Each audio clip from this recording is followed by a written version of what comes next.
Haram. Jadi bila ada di masjid, jiran, tetangga dekat rumah kita, dia tak pernah sembahyang ke masjid, mungkin dia takut diganggu Abu Lahab dan Abu Jahal. Mungkin menurut dia Umar bin Khattab belum masuk Islam lagi.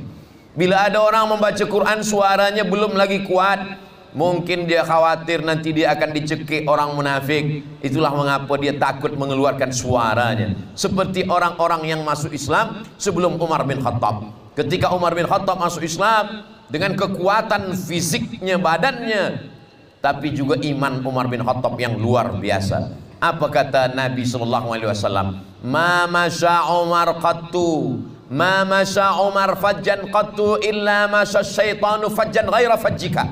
Kalau Umar lalu di suatu jalan, maka setan akan berjalan di jalan yang lain. Setan takut melalui jalan yang dilalui oleh Sayyidina Umar bin Khattab. Begitulah Umar bin Khattab. Kalau Umar bin Khattab lalu di jalan ini, maka setan akan pusing ke jalan yang lain, sebab dia takut. Jadi kita hari ini bukan setan takut dengan jalan kita, sama-sama berjalan pula setan itu dengan kita. Apa boleh buat? Begitulah lupanya kadar iman kita. Maka kalau imannya belum dapat kuat, paling tidak badannya kuat. Tapi bila menengok tentera diraja, tentera laut diraja Malaysia tadi, saya yakin dua-duanya dapat. Physically badannya dapat, dan kemudian imannya pun dapat, sebab tangannya dari tengah laut kuat, lalu kemudian di kepalanya pula ada tulisan Allah Muhammad. Orang kalau sudah kuat badannya, kuat imannya, maka di bawah tu ada, saya tengok satu tulisan. Saya baca dekat-dekat masa ambil gambar tadi, tulisannya sedia berkorban. Orang yang sedia berkorban hanya orang yang badannya sehat, badannya kuat, imannya kuat. Badan kuat, kalau iman tak kuat tak sedia berkorban. Ada pula orang imannya kuat tapi badan tak sehat, macam mana nak berkorban? Berjumpa kita dengan orang kurang sihat, kurang makan, kurang tenaga, nak ikut berjihad. Bilalah kita masa menghadapi musuh, datang orang macam ini, imannya kuat tapi badan kurang sihat. Ustaz Somad, saya nak ikut berjihad. Kata saya, awak istighfar ajalah di rumah banyak-banyak. Nampaknya bila awak ikut, bertambah pula beban kami nanti menghadapi musuh. Satu, menjaga awak pula lagi. Maka dengan menguatkan diri, badan yang sehat, dengan fikiran yang kuat, dengan keyakinan, maka itulah yang menolong di tengah lautan. Sampai di tengah lautan, di bawah kaki tak injakkan tanah, di atas tak ada tempat berpegang, daratan tak nampak. Maka di situ kita hanya bersandar kepada Allah Subhanahu wa Ta'ala. Itulah kekuatan iman. Kalau di darat, datang angin puting beliung, datang gempa, na'udzubillah, kita masih nampak daratan lagi, masih nampak tanah lagi, masih nampak pokok kayu tempat bersandar. Tapi kalau sampai di tengah laut, apa pun tak nampak. Susah menceritakan apa yang saya sampaikan ini. Bila ingin nak merasakan bagaimana kaki tak injakkan tanah, ke atas tak ada tempat berpegang, maka pergilah ke tengah laut, rasakan. Setelah dirasakan, balik ceritakanlah. Begitulah orang yang tak ada pegangan, maka pegangannya hanya kepada Allah Subhanahu wa Ta'ala. Bersandar ke sebatang kayu, kayu akan lapuk dan tumbang. Berpegang kepada tongkat, tongkat akan patah. Tapi kalau berpegang kepada Allah, Hayyun, dia maha hidup, la yamut, dia tidak akan mati selamanya. Siapa nama dia? Allah. Adakah Tuhan selain dia? La ilaha illa huwa. Apakah dia hidup? Al-Hayyu, dia maha hidup. Apakah dia mengatur hidup saya? Al-Qayyum, dia mengatur hidup saya. Apakah dia letih? Apakah dia mengantuk? La ta'khudhuhu sinatun wala naum. Apakah dia ada kuasa? Lahu ma fis samawati wa ma fil ard. Apa yang ada di langit, apa yang ada di bumi, semua punya dia. Apakah ada yang boleh memberikan pertolongan kalau kita susah? Man dzalladzi yashfa'u 'indahu illa bi iznih. Tak ada sesuatu pun yang boleh menolong tanpa izin Allah. Apakah Allah tahu bahwa dalam hati ini rindu kepada keluarga, bahwa dalam hati ini ada cemas sedih? Ya'lamu ma baina aydihim wa ma khalfahum wa la yuhituna bi syai'in min ilmihi illa bima syaa'. Bagaimana kuasa Allah? Wasi'a kursiyuhus samawati wal ard. Susahkah Allah mengatur bahtera, kapal di tengah lautan? Ombaknya tajam, karangnya kuat, anginnya dahsyat, wala yauduhu hifzuhuma wa huwal aliyul azim. Itulah ayat kursi yang menguatkan hati para tentera, para suami, para ayah, para bapa di tengah lautan, di tengah samudra yang luas, terhampar tak bertepi. Tempat dia bersandar hanya Allah subhanahu wa ta'ala. Tapi keluarga di rumah yang selalu mengingat dan terkenang, tentu ada hubungan batin antara suami dengan istri. Istri yang hatinya gelisah, anak-anak yang susah, maka tentara-tentara yang berada di tengah lautan juga ikut susah hatinya. Tapi kalau istrinya di rumah tenang, anak-anaknya tenang, maka ketenangan itu juga akan mendatangkan ketenangan bagi mereka yang ada di tengah lautan. Dia berdoa kepada Allah, berikanlah suamiku kekuatan, jadikanlah dia orang-orang yang kuat, jadikanlah anak-anak ini menjadi anak-anak yang punya bapa imam yang baik, yang soleh. Saya ada kenal salah seorang tentara laut di Raja Malaysia, orang Malaysia yang membawa saya sudah hampir 10 tahun berkeliling Malaysia dari 2014. Lalu kemudian saya tanya, Pak Cik dulu masa di tentera laut di Raja Malaysia berapa lama di tengah laut? Kadang 6 bulan Ustaz Somad, 6 bulan baru balik ke rumah. Jadi macam mana dengan makcik? Makcik tak susah hati? Susah hati. Terus selama 6 bulan itu macam mana bila balik? Ada kelebihan bila kita balik. Apa tu? Tiap-tiap 6 bulan honeymoon terus. Jadi kalau ada orang menyangka bahwa ada kesusahan, kata pepatah Arab, zur ghibban tazdad hubban. Dengan jarang-jarang berjumpa, dengan jarang-jarang bersua, akan bertambah kasih dan sayang. Jadi bila ada puan yang mungkin rasa bosan menengok suami, suruhlah dia ke tengah laut 6 bulan, lepas tu balik. Insya Allah akan ada rindu dan sayang. Mudah-mudahan dia tak ditangkap ikan hiu di tengah laut. Apa maknanya? Bahwa sesungguhnya di balik itu semua ada hikmah yang diberikan Allah Subhanahu wa ta'ala. Anak-anak yang terlampau manja kepada bapaknya, kepada ayahnya, pergi sekejap saja ke pasar dia menangis, rindu. Tapi bila anak-anak ini biasa dididik, dia mandi sendiri, dia belajar sendiri. Penyakit yang kita khawatirkan mendera anak-anak kita bukan penyakit miskin. Sebab dia boleh bersemangat mencari harta benda, dia boleh jadi kaya. Penyakit yang kita khawatirkan bukan kita mati tak meninggalkan harta benda. Sebab Nabi Muhammad SAW seorang yatim. Alam yajidka yatiman fa'awa. From zero to hero. Dari kosong tak ada apa-apa menjadi penguasa alam semesta. Tapi yang kita khawatirkan adalah anak-anak yang manja, tak boleh berbuat apa-apa manakala kita mati menghadap Allah. Penyakit yang kita khawatirkan anak kita tak pandai menyuap nasi walaupun nasi dah terhidang di atas meja makan. Tak tahu dia entah untuk hidup di masa akan datang. Maka seorang ayah dipukul ombak, dihempas gelombang di tengah laut, berbulan lama pulang. Maka setelah dia kembali, dia tengok anak-anak yang kuat, anak-anak yang boleh hidup sendiri. Sampai saking lamanya dia balik, anak tu pun bertanya manakala ada orang mengetuk pintu, "Assalamualaikum, awak ni siapa?" "Akulah ayah engkau." Lihatlah bagaimana Nabi Ibrahim alaihissalam. Manakala Nabi Ibrahim alaihissalam merindukan seorang anak, apa doa Nabi Ibrahim yang selalu kita panjatkan pagi, petang, siang, malam? Rabbi habli minas salihin, Rabbi habli minas salihin. 86 tahun. Kata Imam Abul Fida Ismail Ibnu Katsir, selepas 86 tahun berdoa, lahirlah anak bernama Ismail alaihissalam. Tapi selepas anak itu lahir, Allah suruh jauhkan dia dari ayah.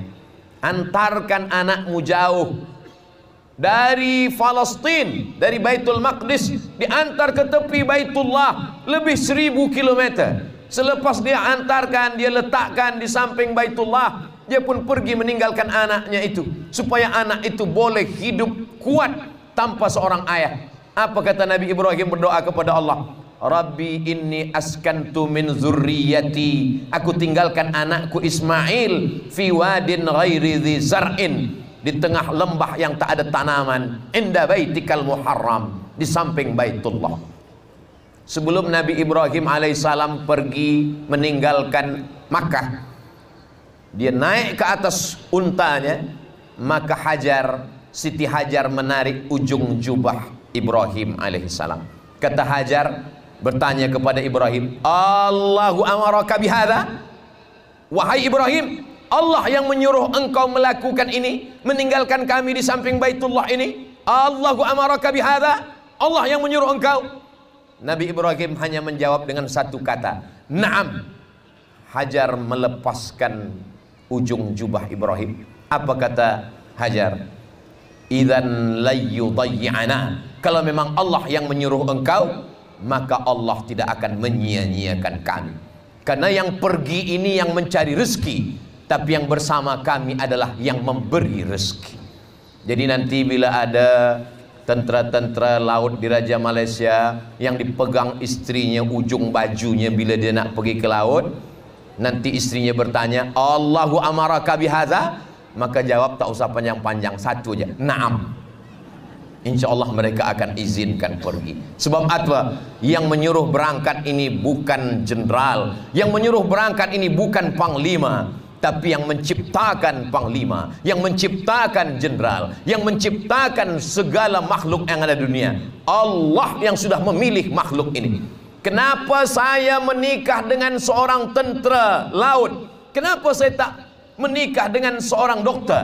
Kenapa tak menikah dengan seorang peguam? Kenapa tak menikah dengan seorang polis? Kenapa mesti menikah dengan seorang tentera laut yang akan pergi ke tengah laut? Kerana menurut ilmu Allah, engkaulah perempuan yang paling kuat di dunia untuk mendampingi dia.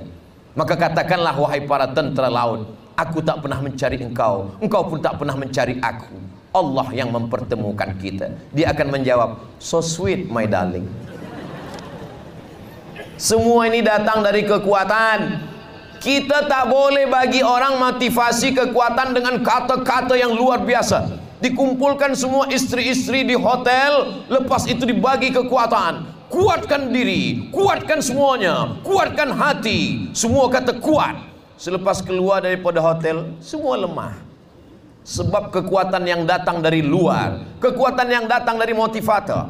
Tapi kalau kekuatan itu datang dari hati yang paling dalam, ini adalah takdir ketetapan Allah. Innallaha katabal maqadir. Allah sudah menuliskan takdir 50 alfasanah, 50.000 tahun qabla an yakhluqas samawati wal ard. Sebelum Allah menciptakan langit, sebelum Allah menciptakan bumi, Allah sudah menuliskan nama saya dan nama kamu di Lauhil Mahfuz, bahwa kamulah perempuan yang paling sabar untuk mendampingi saya, membesarkan anak-anak kita demi untuk menolong agama Allah. Malaysia, negeri Melayu, negeri Muslim, berbilang kaum, tapi semua yang tak Islam terjaga, terpelihara. Kenapa? Karena Allah mengatakan, wa ma arsalnaka illa rahmatan lil alamin. Tentara-tentara laut di Raja Malaysia, bila datang musuh menyerang, dia tidak menolong. Bila dia tengok orang yang susah, dia tak tanya, aku nak tolong kamu, apa agama kamu? Kerana dalam masalah akidah, kita perlu memilah dan memilih.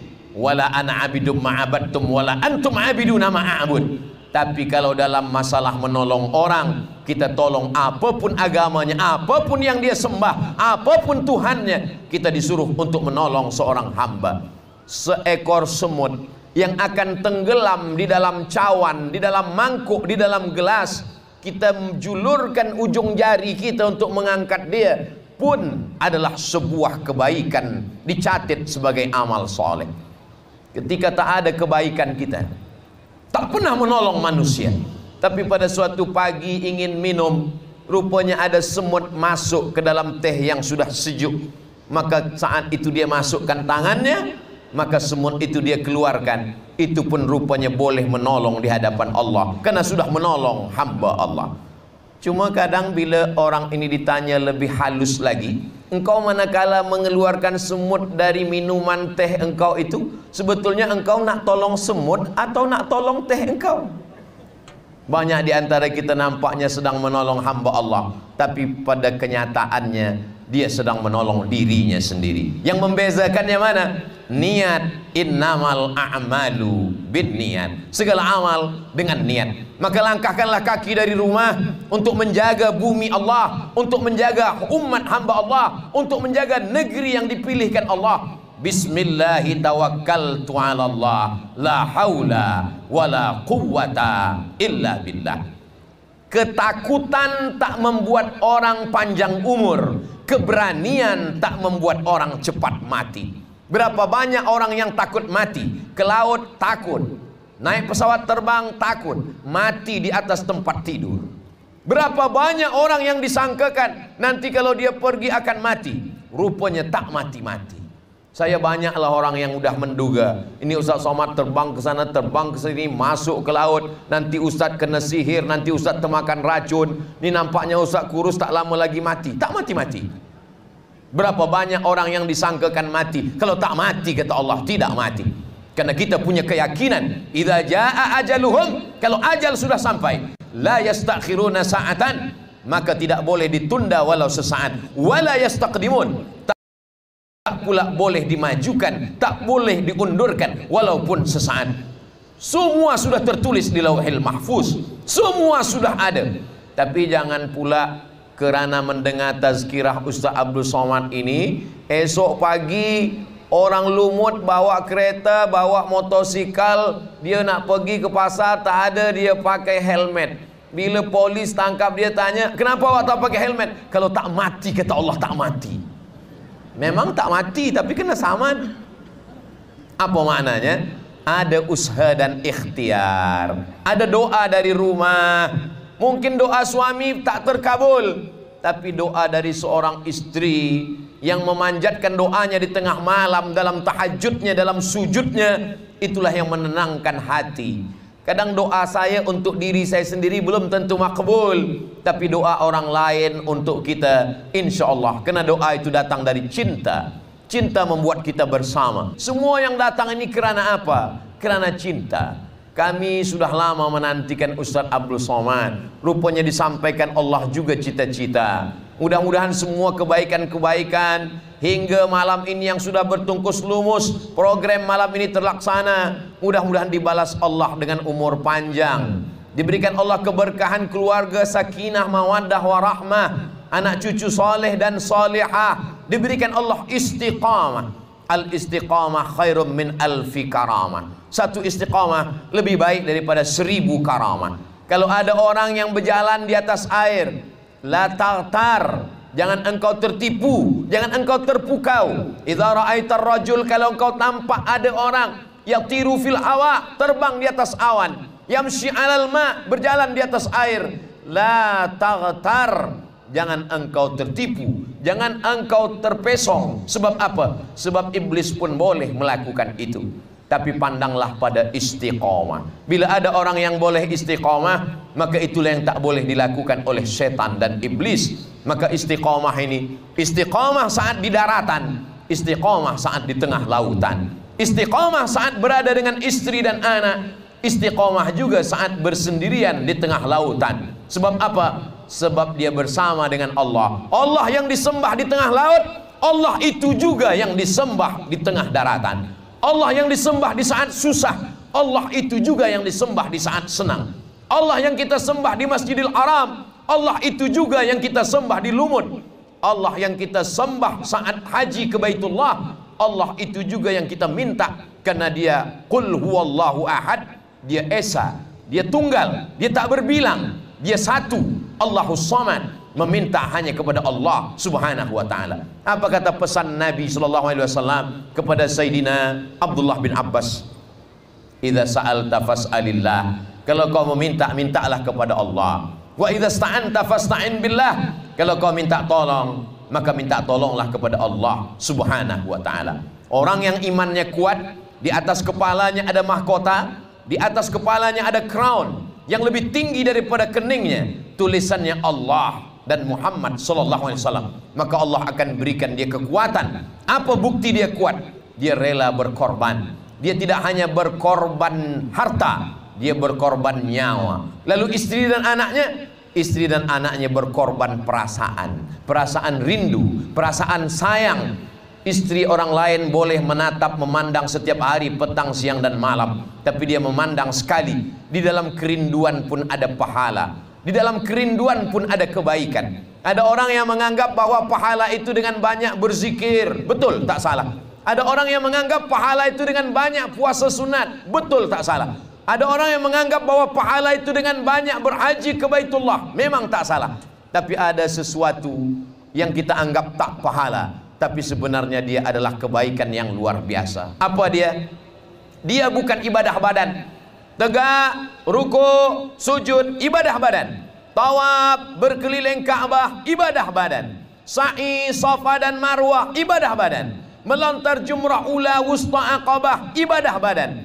Tapi ada satu ibadah, badan tak bergerak, tapi dia disebut dengan ibadah hati. Sabar, ridha, tawakal, cinta karena Allah. Maka ini adalah ibadah hati. Maka ibadah dibagi kepada 3. Yang pertama ibadah badan, yang kedua ibadah harta, zakat, wakaf, infak, sedekah. Banyak orang yang mampu memberikan hartanya, tapi memberikan sabarnya, memberikan ridhanya, memberikan cintanya, memberikan tawakalnya. Maka Islam ini sempurna. Ibadah badannya ada, ibadah hartanya ada, ibadah hatinya ada. Maka bila dikumpulkan jamaah masjid semua, bila ditanya oleh ustaz, siapa yang nak ibadah badan? Berat Ustaz Abdul Somad. Siapa nak ibadah harta? Berat juga. Jadi nak ibadah apa? Kami ibadah hati sajalah Ustaz.